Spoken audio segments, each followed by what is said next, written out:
everybody, I'm Zenith Warrior Princess, the cutest of ghost buns, and welcome back once again to Diving Into DuckTales. We are not dead. The Diving Into DuckTales lives. I'm not dead. I feel happy. I feel happy. Well, you'll be stone dead in a moment there.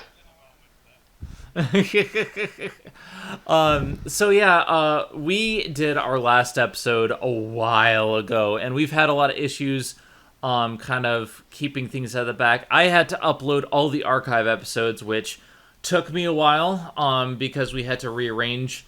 We wanted a new opening for the Disney debate, and we wanted to kind of modernize for the last two episodes, so I had to re-edit the opening and ending stuff.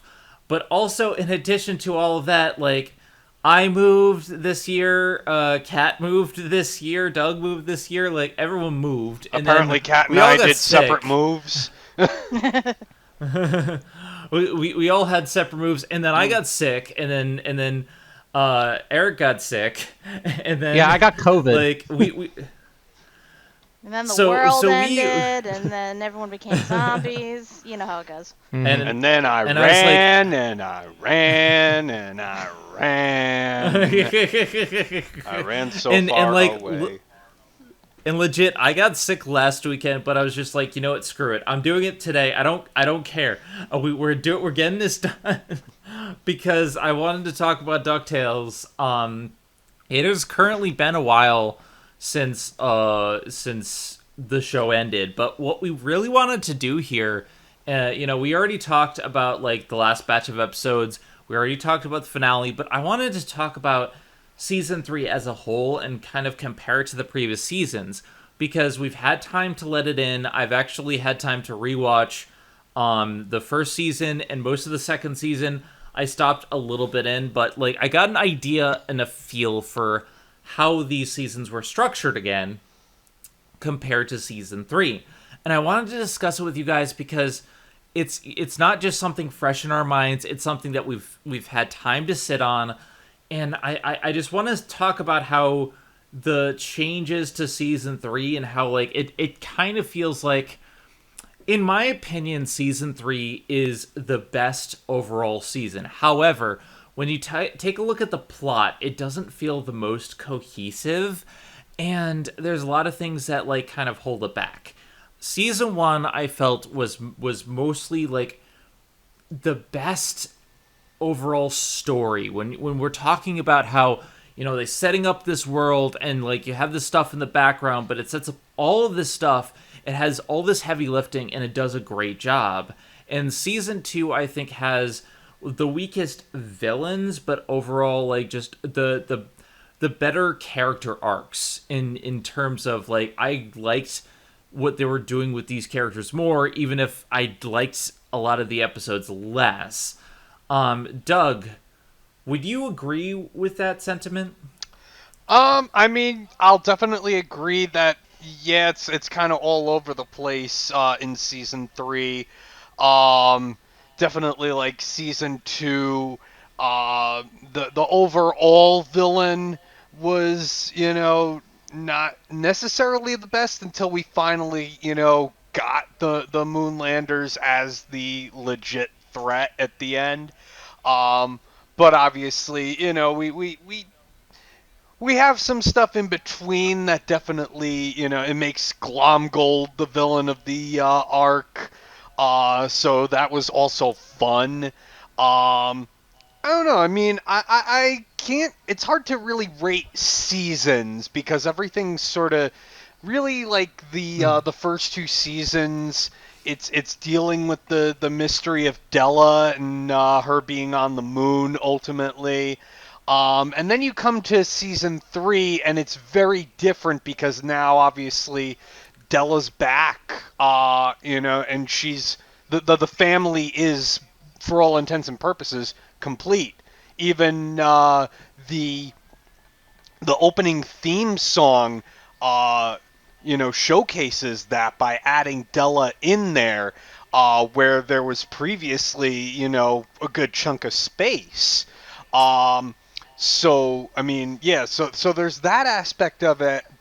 and of course, losing the Della arc, it does kind of hurt it a bit. But the fact that it's got the f.o.w.l plot basically to distract you from that certainly helps. It's kind of weird, and I am going to introduce everyone. I just realized I forgot to do that. I'm a silly bun, but it's weird to me because like when it comes to the first season, it has a lot of heavy lifting. It has to introduce the world. It introduces the base villains. You have the Beagles and Mark Beeks and some of the other characters that they take a lot of time to really set up, and then Magica comes out of nowhere and steals the show. And season 2 is a lot of like, hey, we're gonna make Glungold a focus, and Glungold's a really great villain, and I love everything to do with Glungold and his plot and stuff that's going on with there. It feels like the stuff with the Moon Knights I didn't like, and I like season 2 the least personally, but I feel like it has the best, like some of the best individual character arcs. But before we get into any more of that, we also have, in addition to Doug, we have Kat McBarry. How's it going, Kat? What year is it? It is the year 2022. It doesn't feel like it. I want a refund. And we also have Y2 Staller. Hello.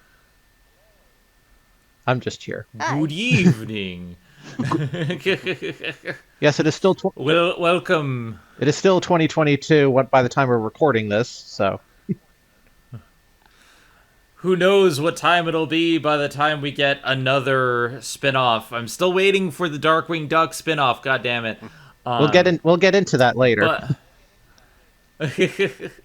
But Kat, what do you think? What do you think about season 1 and 2? Like, I kind of have mixed responses because, like, I remember when we were recording it and we were having issues with, Tathra and the God, what are the name of the like mole people? Terraformians. The Terraformians. The Terraformians. Mm-hmm. Like, they had a couple episodes, but I look back at season 2 and I was watching, I'm like, there's like 4 or 5 episodes I could take or leave because like they're good individual episodes, but they don't do anything for like the stuff that I want to see with Glungold. What do you think, Kat? Well, the first season, obviously, they were building up characters, and obviously they were experimenting a lot, trying to figure out what personalities suited which characters best. And you could tell because certain episodes, like, the characters we know now definitely wouldn't do what they did in the first episodes, or wouldn't say certain things, and so on. So it does feel a bit weird. The only thing I do give it credit for is that it has really good build-up, because the main build-up of Season 1 is what happened to Della, and we actually get a good payoff in Season 2 because of it. And granted, Magica doesn't fully, mesh with the whole mystery of Della, but then again, she's supposed to be our big baddie for that season, and given that she's one of the most notorious villains of DuckTales, it makes sense that, one of the first big baddies would be her. So even though it doesn't fully mix in, again, they're just establishing like their villain, like their villain roster and showing like who the top tier bad guys are. Season 2, I felt blended things a lot better because not only do we find out about Della and go into her returning to Earth and everything, it's because of her involvement with the Moonlanders that prompt them to get into the picture and come to Earth and eventually become the villains. And they end up being the ultimate villains, even though the build-up was Glungold this whole time. And while it seems weird... And it always will be! Of course. And while it does seem weird at first they would focus on him so much, in a way it kind of ties into Louie'S arc for the whole thing, as Glungold's kind of like a foreshadowing of what he could become if he let his like greedy tendencies get the better of him. So I honestly think season 2 was probably the most well written and the best like tied in series of plot points like this show had so far. I mean, I can definitely agree with that. Louie's arc for the season was really great. I mean, Dewey's was for a season. I think they did a good job, setting up Dewey as in that specific arc. But Louie had a better arc in my opinion, and Louie and Glomgold, like the stuff that they do with these characters in the season are really great. It's just I feel there were a couple episodes like, the Depsa cousin Feathery. I'm just like, I mean, I could have done without it. He does come back in the finale, but like I don't know. Like there's some things that I don't like about it, and there's some things I'm just like I would have rearranged. Eric, what do you think? Here's the thing. I would like to point out that Glungold stole the show for much of season 2. Yeah. Sure. So, like, All I do Glum is win, gold, win, win, glum no matter gold, what. glum gold. I know, like, just everything with Glungold. Like, I do agree that Huey did have the best arc, because I do like how in each of the 3 seasons they have a character arc that focuses on on each of the individual brothers. You had Dewey in season 1. It was Louie season 2, and then season 3 you had Huey. And I felt like, well, season 3 is a little weird because it was Huey, but it was also Webby at the same time. But I think we'll get more into that when we talk more about season 3. But overall, like, I do agree with Kat with the way how they in season 2 where you had Louie's arc and the villains, and then meshing in with the big baddie at the end of the season that they always build up to. That meshed way better, way better, and I think it does have to do with the fact that that they tie in with Della's return, with Della reuniting with her family. So because of that, that kind of meshes everything together. So, but that's not to take away from season 3 where you had where f.o.w.l gets introduced, and because if you think about it, that's kind of the next logical step after wrapping up with all the Della stuff. Like that's also kind of where they expand the universe and to include like the Darkwing Duck stuff, including of course, which further exemplified through the backdoor pilot of Let's Get Dangerous, the 1-hour backdoor pilot for the Darkwing Duck series, which that we still haven't gotten. I don't know what's going on with it. I mean, I know COVID screwed up a whole bunch of stuff, so I want to say like it's still in. They're still working on it, but I don't know. I haven't heard any updates on it, so I really hope so. Like, I know they're really passionate to work on it, and like I keep hearing stuff about it, but it's just like I haven't even seen a trailer or like a picture or anything, and I know it takes time for a series, but how long ago did DuckTales end exactly? Like About a year and a half ago. Yeah, about a year and a half ago. Yeah. I mean, I feel like there's been a big gap, and, we had Owl House to fill in the gap, but they canceled, they cut short season 3 of Owl House, so, like, we don't really have much to tide me over. So, yeah, like, season 1 and season 2, I feel like have their own individual issues. Season 1 had had to do a lot of heavy lifting to get us into this world, but I think it did a really good job setting things up. I agree. Season two, my issue is more the individual episodes, but the character arcs and the overall like story that it was better written, in my opinion. But then we have season 3, and now my big thing with season 3 is it feels like 2 seasons crammed into one, and it's like I don't want to see that because like I think it has the best villains. I think it has the best stories. I think it has the best individual episodes. We're going to do a ranking eventually, and a lot of season 3 is like high up on my list. But if you stop and like take a look at the overall structure of the season, it feels like 2 seasons put together because the first half is all, f.o.w.l stuff and stuff with Huey. And then we have stuff with Webby and like rushing to conclude some of this stuff, and it's like it's not exactly what I would call bad, but you can definitely feel like the first half and the second half feel different. Kat, would you weigh in on that? Yeah, I mean, we all know the big problem with season 3 is that they didn't get a chance to do a fourth season unless any ideas they had for a fourth had to get pretty much jammed into the third season.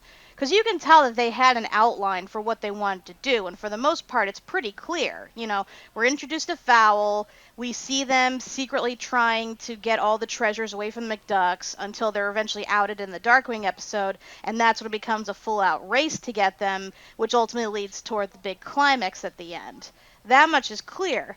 The thing that throws it off, though, is the whole thing with Webby. Because you could argue that she got more of an arc in the first season than Dewey was supposed to have. And I know they've sprinkled hints all throughout the seasons as to like the truth of her backstory and everything. But with this, it just, even though again there were hints and foreshadowing, it just felt like this all came out of nowhere. Cuz like they had no choice but to pretty much throw it in there before they had before it ended up getting lost in the shuffle of things. Like you can tell it was always supposed to happen, but the pacing and lead up to it just felt really rushed. And again, it's not exactly their fault. If they had an extra season, this probably would have been paced a lot better. Yeah, and I think part of it too is like if you take a look at Fowl individually, I feel like they were going to set up like them for other adventures. And it felt like they were defeated very unceremoniously. Not don't get me wrong, I love the finale. I love the individual fights, but if you take a look like Phantom Blot and Pepper built up, built up, built up, and they're kind of just out of there pretty quickly. And we have that with a lot of these villains. I think Steelbeak probably got the best out of all of them, simply because Steelbeak actively had a bunch of episodes to deal with, and Gander D kind of had that same thing. But I feel like Phantom Blonde and Pepper could have been a little bit more Rocker Duck. Screw Rocker Duck. Why was he even there? Why was like Yeah. because you have, and then I feel like Black Heron. I started to really love her near like the end, and then she's unceremoniously tossed off, and I feel like she could have had a bigger role. And it's just like if there's all these elements where I really do love them individually, but if as I was taking a look at season 3, I was just like there seems to be something missing here.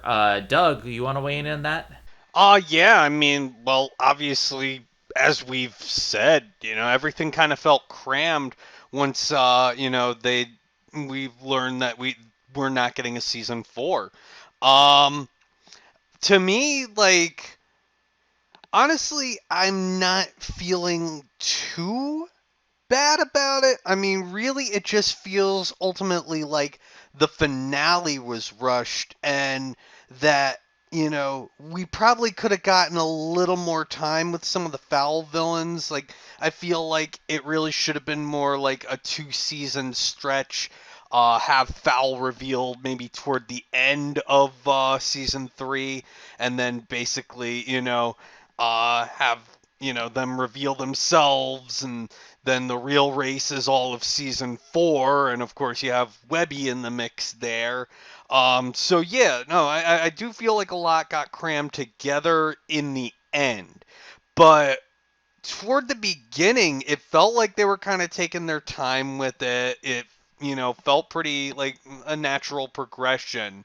I do agree with what Kat was saying about Webby kind of getting a her arc also in season 1, kind of alongside Magica.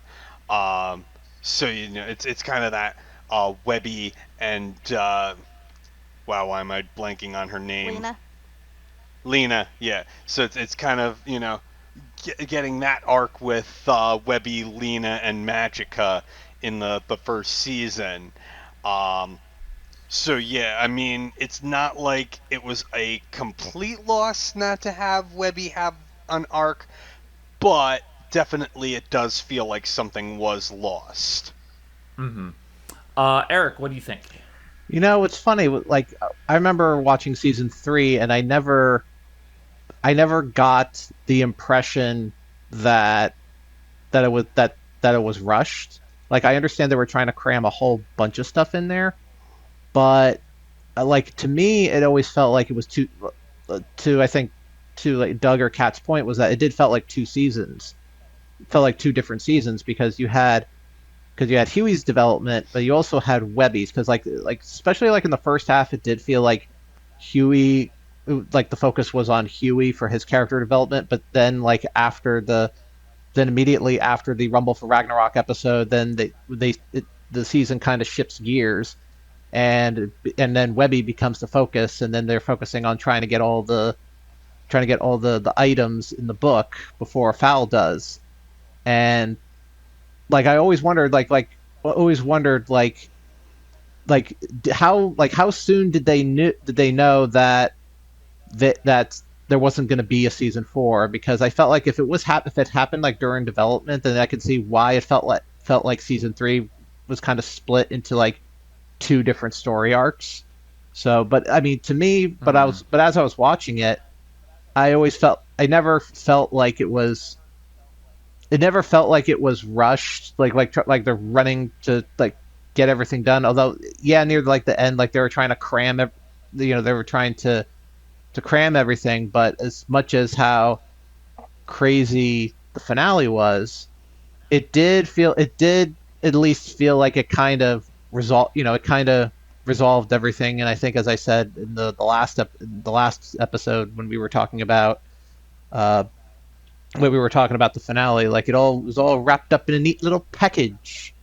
So I do, and I do stand by that it did kind of resolve. It did kind of feel like it resolved. Like if they were to end right here, it was a good spot. I mean, it was a good spot to end, and I mean, they did what they needed to do, and even if say, oh, they somehow miraculously got somehow ended up getting a fourth season, like, and with f.o.w.l being defeated, like, what do you do then?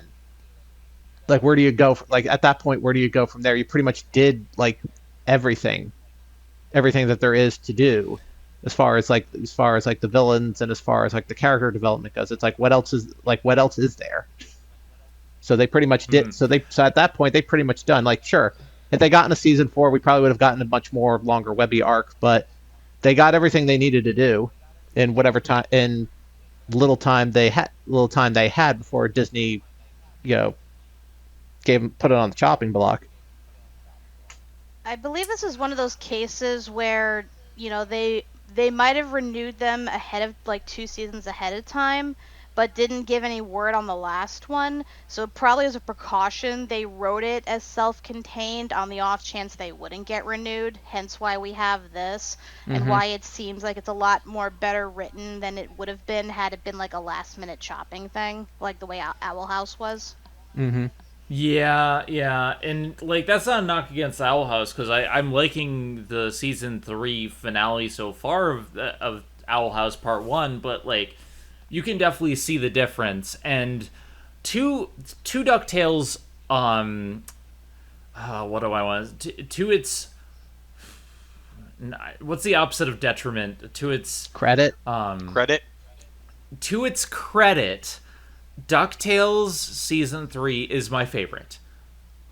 There's not a bad episode in the bunch. There's not an episode that I don't like, and every single development helps to further the plot forward. And while I do feel like it could have benefited from a longer season, I just can't help but love it. It's this weird dichotomy for me, because like I love Season 3, but as a critic, as someone who's like thinking about it and had time to sit, I'm seeing like, this probably could have had another episode. This probably could have more time.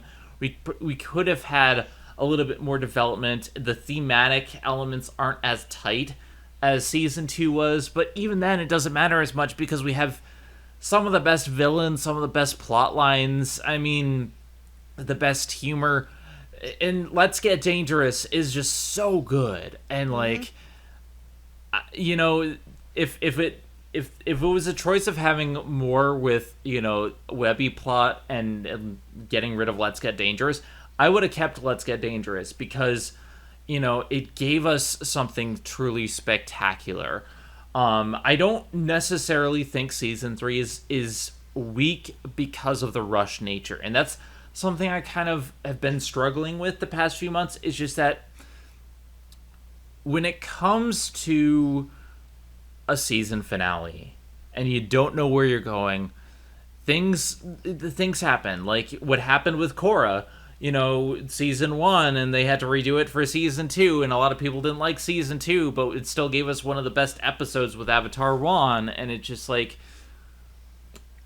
partner networks and parent companies, they want something specific. Nickelodeon, Disney, and Cartoon Network all have their issues with this specific thing. So, I think this is the best possible scenario that we could have gotten. And even though I do have problems, I'm just like, I kind of brush them aside because I'm just like, hey, I really like these episodes. I rewatch them constantly. I love the finale. I mean, there's a lot that could have been done, but they still stuck to their guns. They had a conclusion in mind, and they did it. And I think they stuck the landing with some stumbling around the block. Cat. No, I agree. For what they had, it's a really good product. Like, I still maintain the praise I gave it in the last 2 podcasts, as well as our live reactions. Like, yes, like you said, there's like a, little bit of a misfire here or there, but for the most part, it's pretty solid, despite the fact that they had to stuff 2 seasons into 1. In terms of like stuff that they miss, here's the thing. I actually went back and watched like our old live reactions to episodes of season 3. I normally don't do that just because I'm embarrassed by my own editing and stuff. But I did it for this time. Hey, you do a good job. You do a good job. Hey, if you think you're bad at editing, I edit the podcast. I'm not good at that, okay? Well, like I said, it's a typical artist thing. You know how it is. You hate your own work, even if people say it's good. But yeah, I was going back just to refresh myself as to how I felt with like certain episodes. Granted, I didn't get to all the live reacts, but as I'm watching them, I'm keeping in mind like I remember us harping about this thing and if we thought there would be payoff or if we'd find out about it and stuff. And I do distinctly remember there being a couple of things that never got resolved, or at least never got properly addressed throughout the season. So there are a few things that I think would have warranted a season 4. Like you said, for instance, the villains in f.o.w.l, because they built up Phantom Blot with a sympathetic backstory. Like, why would they do that if they didn't intend to actually, like, go deeper into that? Because they could have made him just like all the other f.o.w.l villains. They could have just been, straight up like thugs, or they could have just loved being evil and stuff. But no, we have Phantom Blot, who canonically is normally just a bad guy in a hood, who is even monstrous at times. But in this case, they made him sympathetic. So I'm like, they could have done something with this. They could have had a episode where, maybe he could have like, redeemed himself. He could have joined the good guys, or maybe, they tried to get him to their side or whatever. Like, they could have done a lot with that, especially with when they revealed his relationship with Pepper. Because there was, like, they had such good chemistry. They could have done more with that, but they just didn't. And it's the same thing with John Rocker Duck. It's like you built him up in a previous episode, so that way when he comes back in season 3, it makes sense. But then they do nothing with him. It's not like he has any special powers or anything. He's just a rich douchebag that has a Frankenstein butler. That's it. They did absolutely nothing with him other than, reveal his connection to Scrooge. And then there's the many girlfriends of Launchpad. Yes, that. I was going to bring that up next because we kept harping on this. We kept saying, when are they going to do the whole thing about what Launchpad does when everyone else is on an adventure? When are we going to see the backstory for all of his numerous girlfriends? Like, we need to see this. They never address that. And I don't know if they ever meant to, if they would have had an episode dedicated to that, like, like a side thing while everything else is going on. But I just feel like we were deprived of that so hard, and I had hoped that they would have, like, when they were doing the podcast. Double O Duck. Oh, No, the podcast that came out after the show is over. I thought they would have had one of those adventures, but no. It just, to me, that's the most flagrant thing there, because it's like, why would you Ooh. drop all that and then not address it? You're just teasing your audience. There's a lot with Launchpad. I was just like, oh my god, and I believe it's the next episode. We're gonna delve into the shorts and the podcasts, and talk about those things. But there's just a lot of missed opportunity with Launchpad. Like, I still want to know what the whole thing with the House of the Lucky Gander episode. He goes on this whole adventure, and we don't know anything about. I'm coming for you, Z. Like, come on. Oceanica, is that you, my love? Like I said, these are adventures I'd love to see, even if they were in comic form, even if they were in podcast form, any other form, and we've yet to get anything. That, to me, is the biggest crime about Season 3 being the way it is. We were deprived a Launchpad episode. But, I I do feel like that if we'd gotten a Season 4, then yeah, maybe we would have gotten a Launchpad episode. But I do understand that the whole mystery of his backstory and whatnot, that is part of the joke. I guess they wanted to keep that more as a running gag as opposed to actually setting it up for a story down the line. I mean, I do agree that maybe at some point maybe they should delve a little bit into the mystery of Launchpad. Like, maybe that there's more to him than we actually see on the surface. And I think maybe had we he's gotten always smart Launchpad. He's just playing dumb. Well, that leads to my other thing that they didn't follow up on. Smart Launchpad or not Launchpad. Because think about warn them! Oh, bollocks, I'm going for a soak. Because think about it, they built him up in Double O Duck. They established him as his own character outside of Launchpad. Like, he's still Launchpad, he's just a very smart version of him. And you know that he's basically like the smoking gun there, who's going to be the one to reveal all the information about f.o.w.l and everything, and you're waiting for that. But then we get all the way to the finale, and they just offhandedly mention, oh yeah, Launchpad's been talking in his sleep, and I guess we took what he said seriously, so, that's how we know about this. It's like, really? You could have had a chance to bring back not Launchpad in a completely different adventure or something, or in a different context or whatever, and they just didn't run with it at all. And again, I guess that was because, they were limited on episodes, because they could have built this up a little more, in my opinion. At least hit, that part. I want to piggyback off of that all. Plus, there is one other thing that has, they blew that hole wide open and never delivered. And between Smart Launchpad and this, it's all the more reason why we need the Darkwing spinoff. Negaduck is still out there. Yes, That is a pretty God. big matzo ball they've left. And I understand why they couldn't have him in Let's Get Dangerous because of, he's such this big villain that he'd kind of take away from everything else. But it's like they were setting that up. That has it never got paid off, and Jim Cummings would come back for that.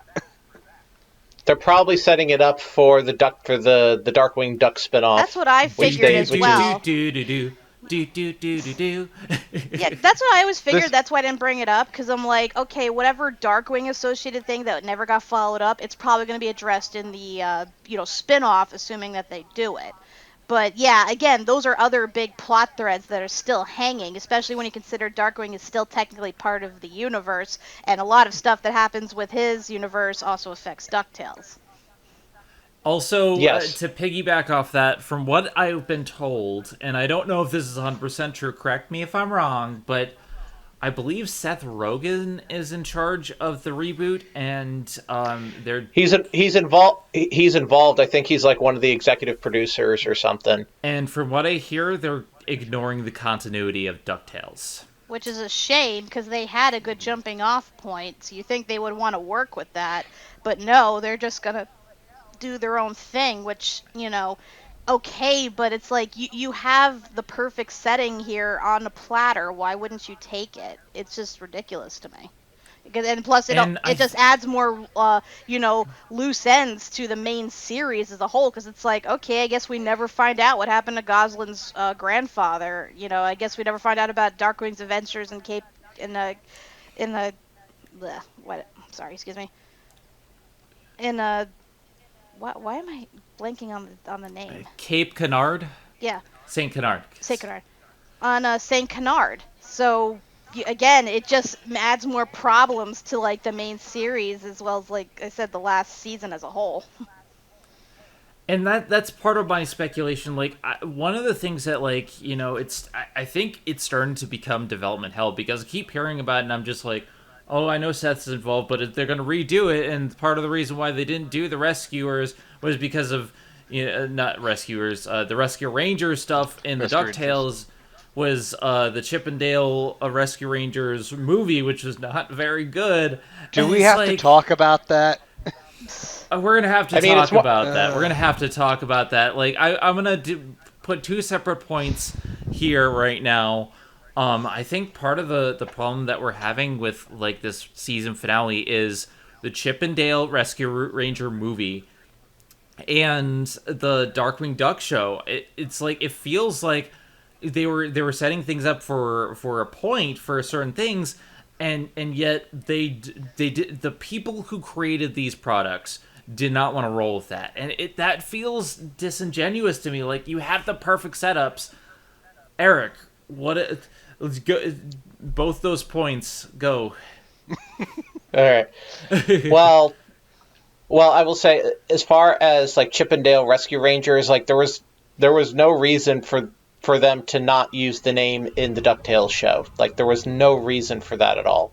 I don't get it because I thought, oh, they're going to do like a Chippendale Rescue Rangers like spin-off movie, whatever, because I thought that was going to be another spin-off of the DuckTales universe, but no, it ended up just being its own separate thing. And I guess maybe the reason why, because they thought, oh, maybe they thought people would be confused, but I don't see that way because they're clearly two entirely different versions of One's a Rescue metaverse, Rangers. and one's like one's a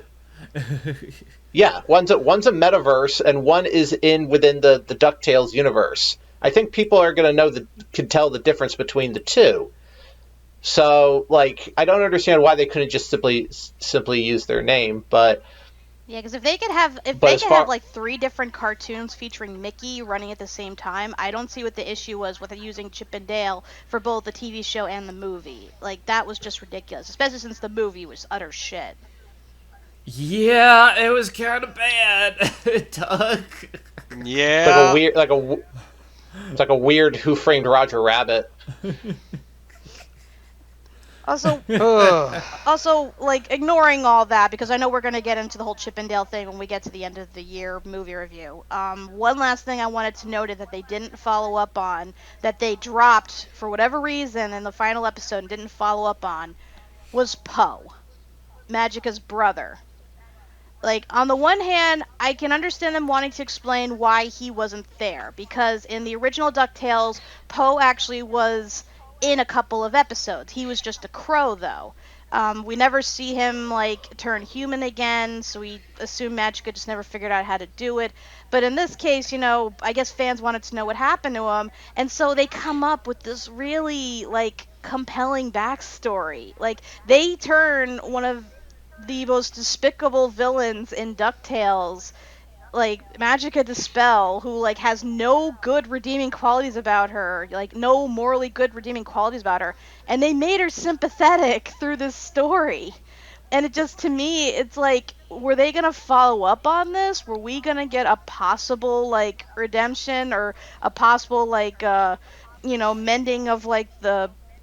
mending of relationships between her and Scrooge if he helped her find her brother? Like, were we ever gonna get that? It just felt like it was like a weird thing to drop on the audience and then just not follow up on. And I know it was like mostly used to make Scrooge look bad in his trial, but it's like, that's a significant thing right there, just to have, somebody just turn into a crow and then they just disappear forever. Yeah. I do feel like with that I feel like that was probably once again it's like another thing that probably would have been mentioned in season 4 had we got a season 4. They probably would have followed up on it. Otherwise, it's just a waste of Martin Freeman, in my opinion. And You Yeah. got you got freaking Martin Freeman who doesn't really play villains. Like he tends to play heroes, whether it as a whether in he's the constantly whether as a beleaguered leading bitch. role.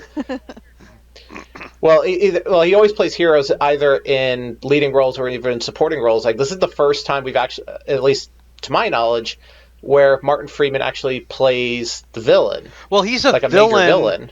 but he's the voice of reason.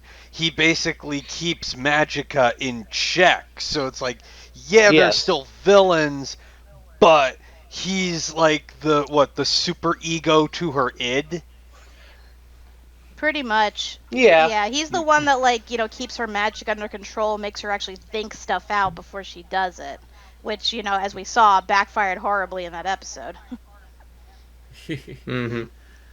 So, like I said, we have all these like kind of dangling plot threads, and again, I don't want to diss this season because overall I really do like it. But there's issues I think that tie partially back to the corporate stuff with Darkwing Duck, partially back to Chippendale Rescue Rangers, partially back to like other things. And it just feels like had they just been given another season, maybe we would have gotten this. Maybe we wouldn't have felt as rushed. It's hard to really say. It's kind of the same situation that the Owl House was in because like I mean, granted, they at least got a full season 3. We at least got a full season 3, so that's something. But they have to like take all these things and put them together, and they just didn't really have time for some of it. I guess I don't know, Doug. Well, here's my 2 cents, and this is going to be a very weird sounding thing, but of course, for anybody who's a fan, you'll kind of feel this. Um, Season 3 was a season that did not need Flinthard Glomgold. It suffers from a lack of him. And that's not to say, he's not there. He does get, an episode with, they put a moonlander on the Earth. So you mean you get that, but, he's very few and far between. They really have to just kind of Easter egg him in, where they can. But yeah, that to me it took out some of the just the overall lightheartedness of it, and that's not to say that it ruined anything because you know the season still stands very much on its own, and it's not a bad season at all. It just does feel like Glomgold is missing from it, being this huge presence that he is, and this fan favorite character. So, like I said, his presence is kind of missed in this season. And it always will be. Always. I like to think that they did. I like to think that they did too good of a job for Glumgold in season 2. I'd agree with that. Honestly, Which is why you don't see. I think Glomgold was probably the best updated villain out of everyone. Like, I love Magica. I like what they did with a lot of them, but Glomgold, like, I can't get enough of him. His villain takeover was amazing.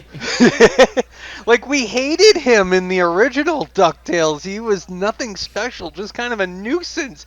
And here, it's like, he's this bumbling guy, but he's endearing and charming and hilarious. And it's like, I can't get enough of him. Yeah, I mean, honestly, like, granted, they did all they could with him in season 2.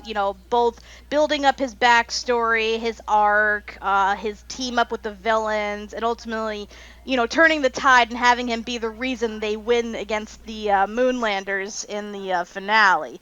Like, that was, I think, the peak they could have done with him. So I can understand why it was hard to, like, add him in the last season because they're now that they're focusing on f.o.w.l, they want to go a more serious, threatening route with the villains. The only problem is half the villains didn't get the proper development that they should have, and that's what makes you miss Glomgold, because he had so much focus on him. You kind of wish that for the other villains, and it just doesn't happen. Like, you could argue that Bradford was the one that got the most, since, you know, he'd been there from the beginning, but now we actually focus on his backstory and everything. And with the others, it's like, they're just kind of there. They're just his entourage. And yeah, we get a little peek into some of their situations and stuff, but it's not in the near same level as Glomgold was. And it's a shame because, like, I love Bradford Buzzard as a villain. I know he is frustrating, but, like, I think he is, like, a good idea. Is a good concept, and I like where they went with him and the backstory and all this stuff. Like, he really worked for the finale. But, like, then you take, like, someone like Steelbeak. He's just a thug. Okay, he's just a hired thug. He got a lot of good, like, you know, character bits, but that's it. Phantom Blot, we got the sympathetic backstory, but he disappears, and, like, we have a couple of villains that we just don't care about. Like, again, I don't want to, like, beat a dead horse, but Rocker Duck is the worst villain in the show. Mark Beeks runs circles around Rocker Duck.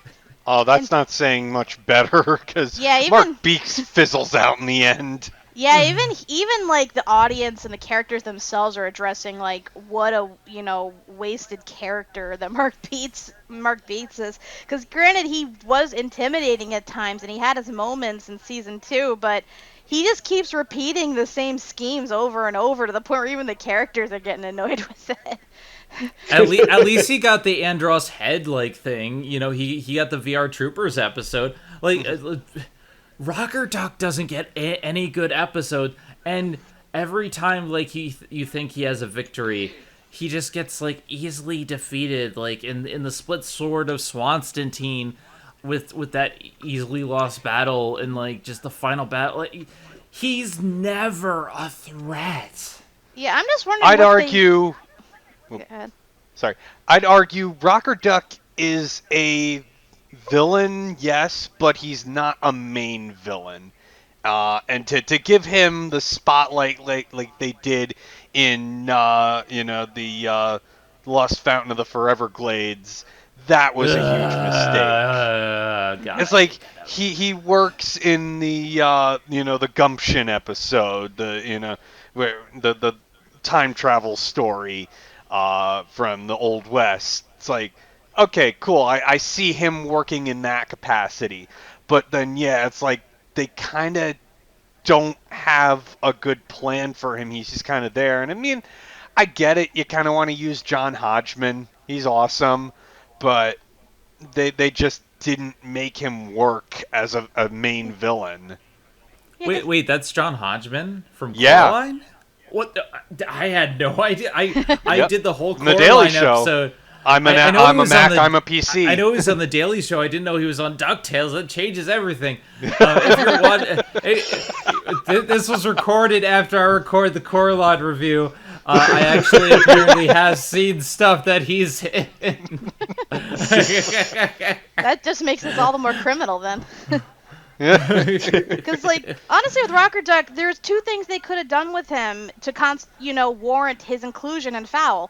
One is his money and resources, because we know that he was rich back then. It stands to reason if he knew he was going to be frozen, he'd set it up so that way his fortune would, like, quadruple in the future when he gets thawed. So he'd be, like, about, like, the richest duck in the world right next to Scrooge.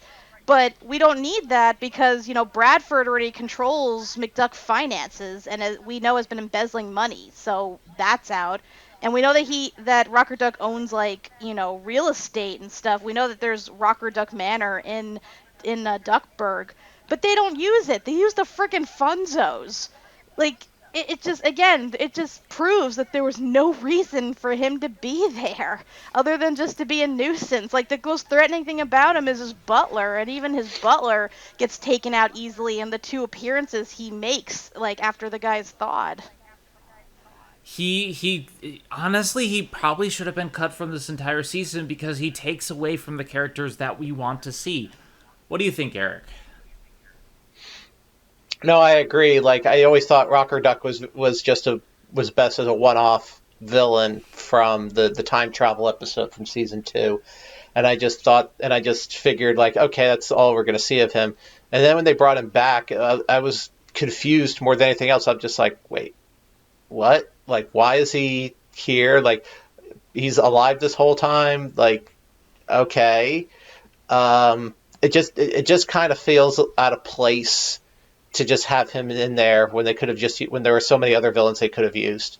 It's actually kind of Yeah. upsetting too in regards to his butler, because when if you remember in the flashback episode, he actually lets Scrooge and Goldie go, which means he actually he actually was sympathetic towards them in terms of them trying to give back to the people. So it stands to reason that since he appears again as a Frankenstein, I have to assume that Rocker Duck killed him and then reanimated his corpse to basically be his slave. So if there's anyone warranting a sympathetic backstory, it's the butler. And it sucks that he's basically just, a grunt for the whole season. That, he doesn't get his good deed returned to him in any means. It sucks. And what also sucks is that, the Forbidden Fountain of the Forever Glades is even worse, because how does a Frankenstein go back and, that doesn't make sense. The Frankenbaby. What? I find it interesting. The more I'm thinking about it, would it have been better if Rocker Duck came back, but it's just a head and he's attached to a robot body? That would have been more probable than just having him just randomly show up. The Walt Disney reference with his Frank. Yeah, let's go that route. No, it's let's go there. Dingo. It's the Dingo Channel guy. God. Also, what you call it? I am very glad that we not only got our quota for Don Carnage appearances, but that he actually stayed for the finale. Mm-hmm. I am glad about that, but he's another issue that I have, and I get it. He's a hired thug. He's muscle, but I don't like how he keeps losing his crew. Because I rewatched Sky Pirates in the Sky, and it's a really great episode, and none of these people come back except for his first mate, really, and they keep getting picked off in season 3, and then he's left alone, and I'm just like, why you do this to Don Carnage, dude? Well, you saw he'd kill his own crew if they stepped out of line. Yeah, to be fair, in the original Tailspin, I do believe they showed him killing off his crew. Not directly stabbed or whatever, but he does dispose of them when they either anger him or they're incompetent at their job. So it's not exactly out of character, but I agree that it does suck that most of them die throughout the remainder of the season, mostly by virtue of that statue, fusing them into monstrosities. Especially so many hands. Because, it's one thing if they were just goons, but, in Sky Pirates in the Sky, we actually are meant to sympathize with them, because Dewey finds out that they have no choice but to obey Don Carnage or he'll kill them. And, that they want to have their time in the spotlight, and that, to a degree, they are nice people. It's just that they're still pirates, and they're still people that would willingly, harm and steal shit. So, the fact that we were made to be sympathetic, and now we see these same people, being turned into, friggin' Cthulhu-like creatures, it's really upsetting. Yeah, the last few episodes of the season is just, his crew's utterly demolished. We don't see his first mate, and we see, what happens to, other people. It feels a little bit disingenuous to me. I like him, I like his crew, but I don't like how, they devolved him. And it's they had the final, Sky Pirate fight, but they could have done a little bit more with it. So, he's another one that I really kind of take issue with. Even though, I get it. There's not really as much to him. Steelbeak, you didn't really need much to him, but he got a big scene, Yeah, I mean, he got to be smart for that brief time, so he'd be an actual legit threat at the end. But I mean, that's about the extent of Steelbeak right there. And honestly, it's the same for Don Carnage. Like, it's not like he was ever like a deep, like sympathetic individual. He's just a guy that likes to, do bad shit while being like a showman about it. And I mean, that's basically what we True, got. but like instead of a chicken fight, we probably could have gotten a fight between the boys against the pirates, and it would be a nice like callback to Sky Pirates. Yeah, I wouldn't have minded another like fight and stuff, but again, because we had so many villains to deal with and we had so much to wrap up in the finale, it just would have delayed things. And I guess it would have been nice, if they had an extra episode with him, but I just feel like he kind of like served his purpose in the grand scheme of things. Hell, he All goes right. out in an air battle with Dewey. So Yeah, I mean, yeah. Dewey and Kit. Like that's honestly Hmm. the extent of that. That's actually the peak in terms of their battles. I get it. I like that. I like the kid episode. I like the dog fight. I kind of feel like a final battle against pirates would have been more satisfying to me, but that's just me. But now we've been talking for an hour. I want to get into overall thoughts. Do you think DuckTales 2017 is a good show, Kat? Like overall or just season 3? Overall and season 3. In terms of season 3, like I said, I do feel like it was a bit squished together in terms of certain plot points and terms of leaving certain plot threads dangling, whatever. But for the most part, for what they came up with the limited resources and time allotted, they did an extremely good job. Like I still really love a lot of these sequences of episodes. And as you said, Zen, there really isn't any episode I can think of in season 3 that I outright was annoyed with or hated.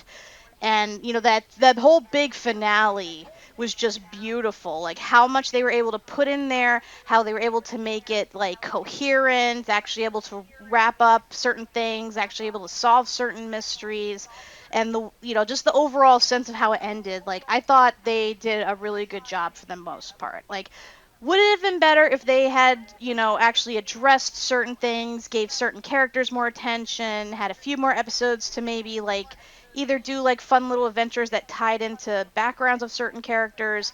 Yes, I would have preferred that. Heck, I'd even prefer like a podcast or a comic of it if they're able to do it. But for as it is, I thought it was really well done. And as for the show as a whole, like I just love DuckTales so much. I will rewatch any episode over and over again whenever it comes on TV, or if anybody wants to watch it. Like this is definitely one of my favorite shows of all times, even better than the original DuckTales. Before we get into that, I just thought of something because I was thinking of like, there are bad episodes in season 2. Another one that I really don't like is the town where everyone was nice that ends in another cliffhanger with the plant respawning. So it's like there are little things here and there, but anyway, Doug, what are your overall thoughts? The answer to both questions is a resounding yes. Um, yeah, obviously, season 3, as we've said, it has its issues with, whether it was, too short or, there's stuff that didn't get resolved. Um, as I've said in the past, any nitpicks that I have towards the show are a drop in the bucket because this season definitely was ultimately well structured. Even if we would have liked to stretch it out into another season for certain, um, what we got still worked, still intrigued, still kept me on the edge of my seat, still kept me watching and loving, and we still, despite the lack of Glomgold, we still have fun villains. Um, and what you call it? To me, it kind of felt like watching the Brotherhood of Evil arc on the Teen Titans animated series. So it's like I kind of saw a lot of the plot points coming, and of course it had that We'll do like some story, then a whole bunch of filler, then story episode, then more filler until we get a big giant finale. So, I don't know whether that was an intentional thing or not, but it's appreciated. And of course, just DuckTales as a whole. Um, Kat definitely said it best. It's so great, it's so much fun.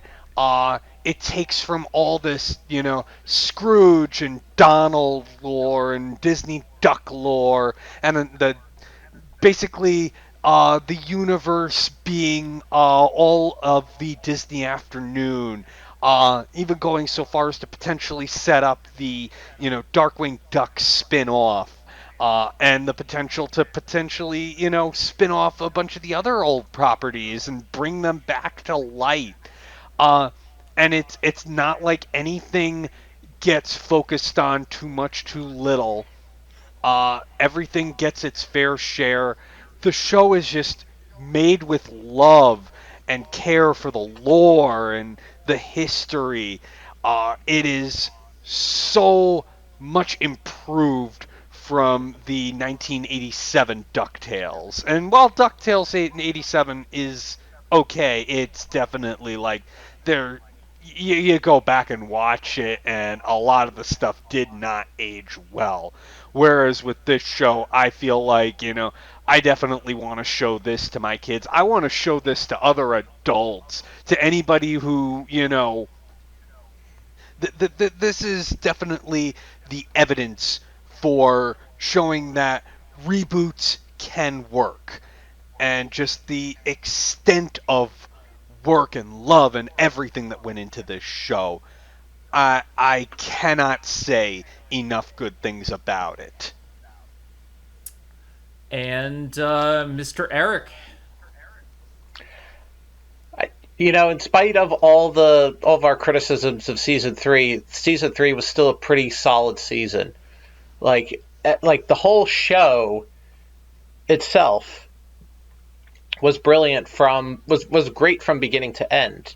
Like I the way it builds off of the way it uses the whole Disney afternoon universe to kind of build around DuckTales, and basically it takes everything from the previous series and does it better.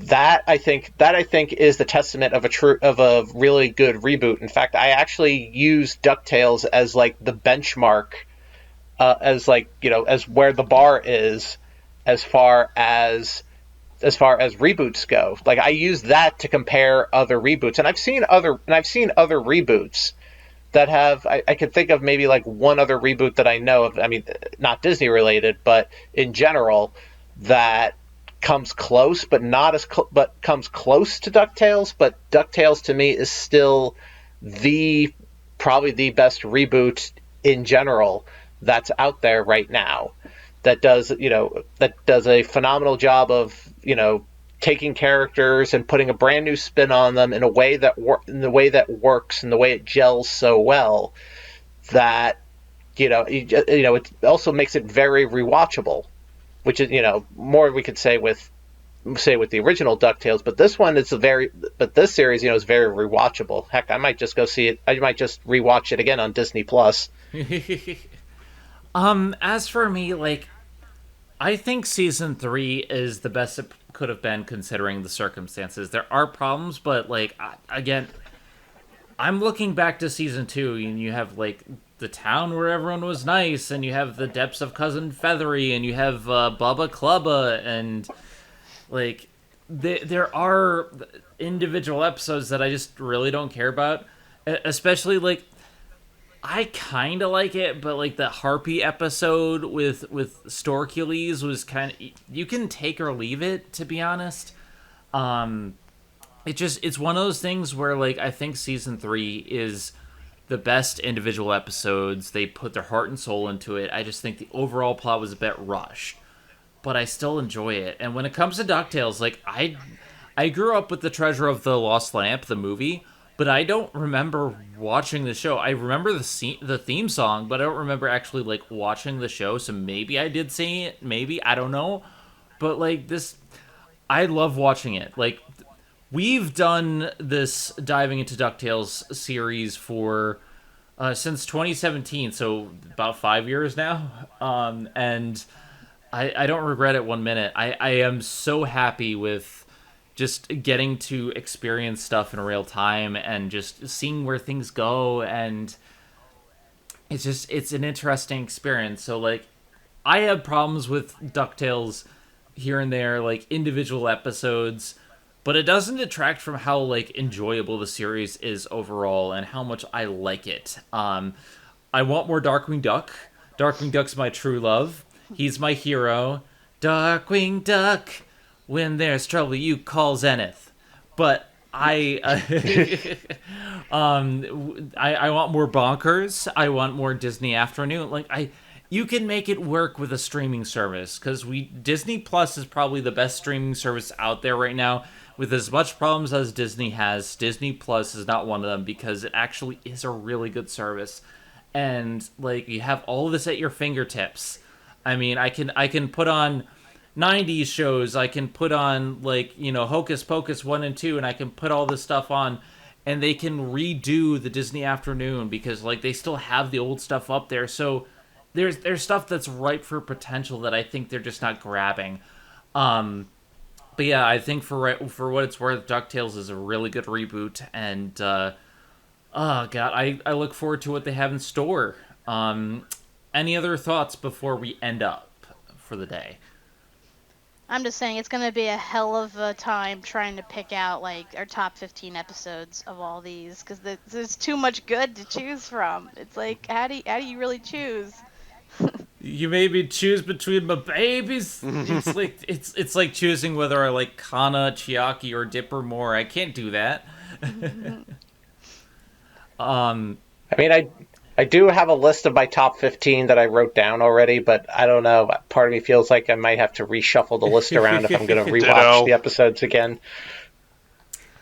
All right, so with that being said, next time we're not going to be doing our ranking. Next time is actually going to be, we're talking about the shorts and the podcasts and the additional material that we haven't even looked into yet.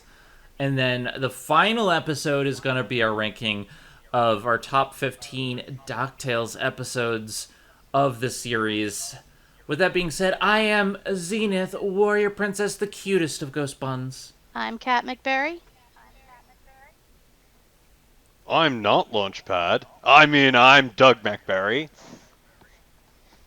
I'm Eric Y2 Staller. And we will see you guys next time. Just remember, stay dangerous. And make Darkwing Duck happen, damn it. I want the Disney Afternoon to return. They come back from the dead. I forgot. You guys are nerds. Have a good one, everybody.